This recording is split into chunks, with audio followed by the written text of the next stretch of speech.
যে কাকা কি করতেছেন? আমি লাউ কাটতেছি।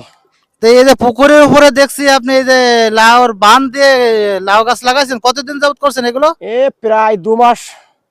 প্রায় 2 মাস। 2 মাস। ও তো এখান থেকে কি আপনি লাউ উঠাইছেন তো অনেক আগে অনেক থেকে? আগে। ও তো এখান একদিন বাদে, একদিন বাদে 35-40টি। প্রতিদিন আর কি উঠান? অল্প জায়গা একেবারে। একেবারে দর্শক দেখতে পাচ্ছেন আমরা কাকা অল্প জায়গায় বান দিয়ে আপনার লাউ চাষ করছে। তা উনি কিন্তু একদিন বাদে একদিন লাউ কাটেন, প্রায় 40 থেকে 50টি একদিন বাদে একদিন লাউ কাটেন। তা আপনারা জানেন যে বাজার মূল্য এখন কিন্তু লাউর দাম প্রচুর। তো দর্শক আপনারা যদি এভাবে লাউ চাষ করেন তাহলে তাহলে কিন্তু লাভবান হতে পারবেন।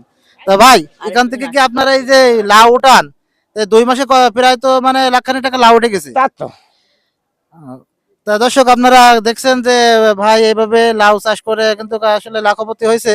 আপনারা যদি এভাবে লাউ চাষ করেন বান দিয়ে পুকুরের উপর, তাহলে কিন্তু একটা অতিরিক্ত আয় হিসাবে আপনারা পাবেন। তো দর্শক আজকের ভিডিও এই পর্যন্ত। আল্লাহ হাফেজ। এবার আমি লাউটা কাটেন।